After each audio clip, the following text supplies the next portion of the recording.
सध्या ना सोशल मीडियावर एकच आक्रोश बघायला मिळतोय की गृहमंत्र्यांनी राजीनामा द्यावा किंवा मुख्यमंत्र्यांनी येऊन त्या मुलीच्या वडिलांना भेटावं, त्यांच्याकडनं न्याय मिळावा.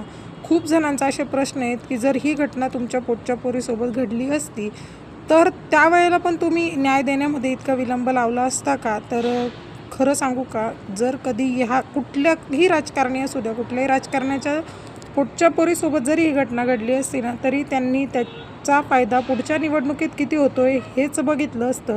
कारण मला आहे ना, खरंच म्हणजे जे काही वातावरण सध्या चालू आहे ना, त्यामुळे असं वाटायला लागलं आहे की ज्या वेळे माणसातला माणूस मरतो ना, तेव्हा तो राजकारणी बनतो. कारण की तुम्ही एक काही छोटे छोटे उदाहरणं सांगते मी तुम्हाला. बघा, आता असं नाही आहे की एकही राजकारणी शेतकरी नाही आहे का? नाही, भरपूर राजकारण्यांकडे शेती आहे. मग शेतकरी असूनसुद्धा त्यांना शेतीमध्ये काय नुकसान होतं, किती फायदा होतो आहे, शेतीला भाव मिळत नाही आहे हे माहीत नाही आहे का? पण माहिती आहे. पण राजकारणी असल्यामुळे त्यांना दुसरीकडनं इन्कम सोर्स भरपूर आहे. त्यामुळे ते शेतकऱ्याच्या प्रॉब्लेमशी त्यांना काही घेणं देणंच नाही आहे. किंवा निसर्गातने पाऊस पडल्यावर काय होतं, अवकाळी पावसाचे परिणाम काय होतात, हे सगळं काही माहिती आहे. पण तरीसुद्धा राजकारणी असल्यामुळे त्यांचं घर भरलेलं आहे ना, मग त्यांना शेतकरी जगतोय काय आणि मरतोय काय, काय घेणं देणं आहे? तुम्ही आजपर्यंत एखाद्या राजकारण्याचं ऐकलं आहे का की बाबा त्याने शेतीमध्ये नुकसान झालं म्हणून आत्महत्या केली? नाही, कारण शेतीच्यावर तो अवलंबून आहेच नाही. त्यामुळे त्याला राजकारणाला शेतीशी काही घेणं देणं नसतं.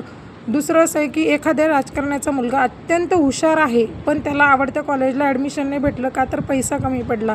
असं तुम्ही कधी ऐकलेलं आहे का? कधीही ऐकलेलं नाही आहे. एक साधारण उदाहरण सांगते बघा. सोन्याचा भाव कितीही स्वस्त झाला किंवा कितीही महाग झाला म्हणून ते अशा किलोने डब्यामध्ये भरून ठेवून किंवा 2 टाईम शिजवून खाता येतं का?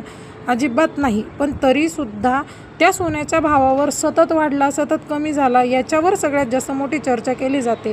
आणि जे शेतकरी अन्न पिकवतो, ज्याच्यावर 2 टायमाचं अन्न आपण घेतो आणि ज्याच्यावर आपलं मनुष्याचं आयुष्य चालतं ना, तो भाव किती कमी होतो आहे, शेतकऱ्याला किती नुकसान होतं आहे, याच्यावर मात्र चर्चा करण्यासाठी त्यांना महिने अर्ज द्यावे लागतात आणि त्याच्यावरही निकाल काही लागत नाही.